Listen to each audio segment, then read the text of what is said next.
आपकी थोड़ी सी सजगता भी किसी की जान बचा सकती है। विश्व भर में आत्महत्याओं की यानी कि सुसाइड्स की घटनाएं दिन प्रतिदिन बढ़ती जा रही हैं। भारत में प्रत्येक 1 लाख लोगों के पीछे 12 लोग आत्महत्या कर लेते हैं। प्रत्येक वर्ष भारत में लगभग 1.5 लाख लोगों से अधिक लोग अपनी जीवन लीला अपने ही हाथों से ख़त्म कर देते हैं। विद्यार्थियों में आत्महत्याओं की घटनाएं भी काफ़ी बढ़ गई हैं। अगर बात करें अकेले कोटा की तो 2023 में अभी तक के आंकड़ों के अनुसार वहां पे 23 बच्चे आत्महत्या कर चुके हैं। भारत के प्रसिद्ध शिक्षण संस्थान IIT में भी सबसे अधिक आत्महत्याओं के मामले देखे गए हैं। भारत में ज़्यादातर आत्महत्याओं का कारण नशे की लत, पुरानी बीमारियां, पारिवारिक कलह, अकेलापन की भावना,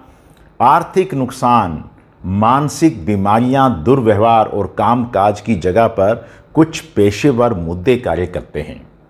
भारत में महिलाओं की आत्महत्याओं के मामले में आधी महिलाएं वो होती हैं जो गृहिणियां होती हैं, जो घर पे काम करती हैं। भारत में 15 से लेकर 44 वर्ष तक की आयु के लोगों में आत्महत्या के मामले अधिक देखे गए हैं। हमारी थोड़ी सी सजगता और ध्यान लोगों को आत्महत्या करने से बचा सकता है। यदि आपके आसपास परिवार में कोई ऐसा व्यक्ति हो जो नशे का सेवन करता है या किसी मानसिक रोग से परेशान रहता है तो ऐसे व्यक्ति का ध्यान रखना बेहद ज़्यादा जरूरी है, क्योंकि आत्महत्या के ज़्यादातर मामले नशे और मानसिक बीमारियों के कारण होते हैं।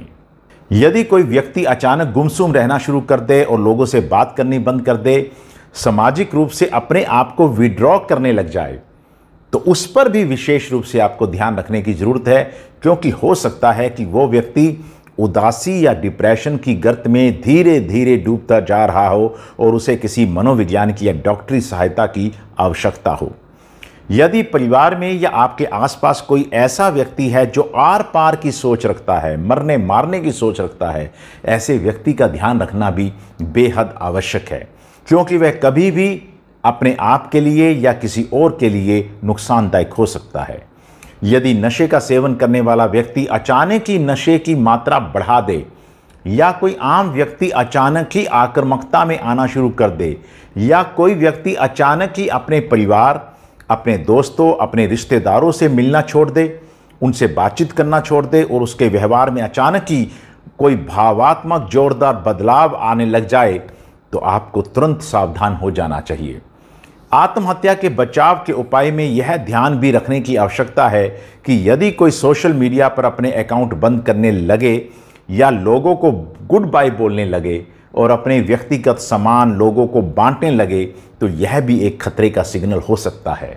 यह याद रखने वाली बात है कि जब भी कोई व्यक्ति आत्महत्या करता है तो आमतौर से वो अचानक नहीं करता है, बल्कि उससे पहले वो उसकी भूमिका बनाने लग जाता है और कुछ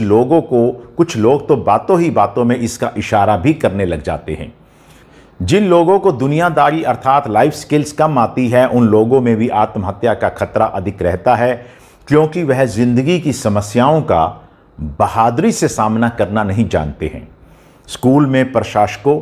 और उनके अध्यापकों से मेरा ये आग्रह है कि यदि उन्हें लगता है कि स्कूल में किसी बच्चे का व्यवहार अचानक बदल रहा है, वह चुपचाप रहने लगा है और स्कूल के अंदर उसके अपने साथियों के साथ बहुत सारे इश्यूज होने लग गए हैं, तो स्कूल के अंदर एक सेफ जोन बनाया जाना चाहिए जिसमें स्कूल के टीचर्स विद्यार्थियों से बातचीत कर सकें, और वह एक ऐसा स्थान होना चाहिए जहां पे विद्यार्थियों को लगे कि उनकी बात किसी और व्यक्ति से शेयर नहीं की जाएगी,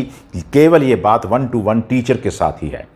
प्रत्येक जीवन बहुत महत्वपूर्ण होता है और हर जीवन बहुत सारे लोगों का जीवन होता है, इसलिए आप आसपास के माहौल में जब कभी भी किसी को आत्महत्या का कोई खतरा आपको महसूस हो कि कोई कर सकता है, तो बेहिचक होकर उस व्यक्ति की सहायता कीजिएगा। याद रखिएगा, हर जिंदगी बहुत महत्वपूर्ण होती है।